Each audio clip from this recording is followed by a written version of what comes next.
Hello friends, आज हम वाराणसी के घाटों के बारे में बात करेंगे। वाराणसी में गंगा तट पर अनेक सुंदर घाट बने हुए हैं।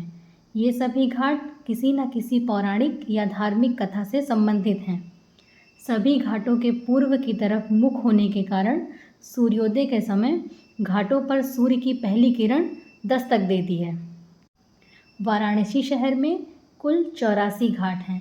अधिकांश घाट स्नान और पूजा समारोह के घाट हैं, जबकि 2 घाट को विशेष रूप से श्मशान स्थलों के रूप में उपयोग किया जाता है। अधिकांश घाटों का पुनर्निर्माण 1700 ईस्वी के बाद किया गया था, जब यह शहर मराठा साम्राज्य का हिस्सा था। कई घाट पौराणिक कथाओं से जुड़े हैं, जबकि कई घाट निजी स्वामित्व में हैं। गंगा घाटों पर सुबह की नाव की सवारी एक लोकप्रिय पर्यटक आकर्षण है। आइए हम कुछ घाटों के बारे में बात करते हैं। सबसे पहले हम दशाश्वमेध घाट के बारे में बात करेंगे।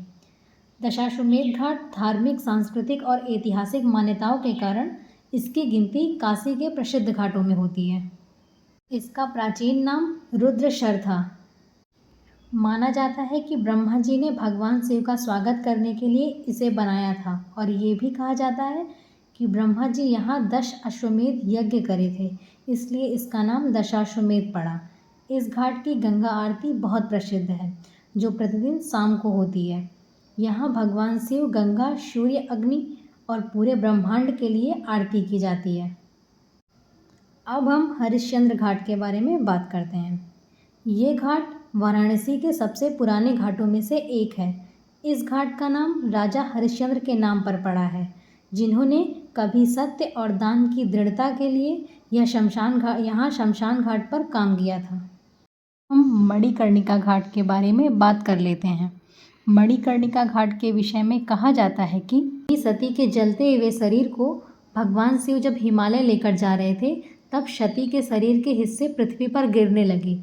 जहाँ जहाँ देवी सती के शरीर के टुकड़े गिरे, वहाँ भगवान शिव ने शक्तिपीठ की स्थापना की। मणिकर्णिका घाट पर माता सती के कान का आभूषण गिर गया। इसी वजह से इस घाट को मणिकर्णिका घाट के नाम से जानते हैं। इस घाट पर हिंदू रीति रिवाजों से अंतिम संस्कार किया जाता है। धार्मिक मान्यताओं के अनुसार इस घाट पर चिता की अग्नि 24 घंटे जलती रहती है। पूरे विश्व में एकमात्र यही ऐसा महाश्मशान है जहां 24 घंटे दाह संस्कार होता है। इस घाट को देखने के लिए देश विदेश से पर्यटक आते हैं। अब हम वाराणसी के प्रसिद्ध अस्सी घाट के बारे में बात कर लेते हैं। इसका नामकरण अस्सी नामक प्राचीन नदी के गंगा के साथ संगम के स्थल होने के कारण हुआ है।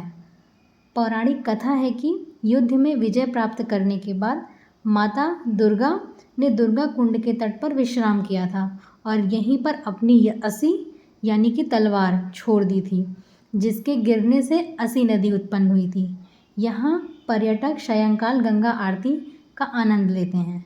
उम्मीद है घाटों के विषय में ये जानकारी आपको पसंद आई होगी। Thanks for watching.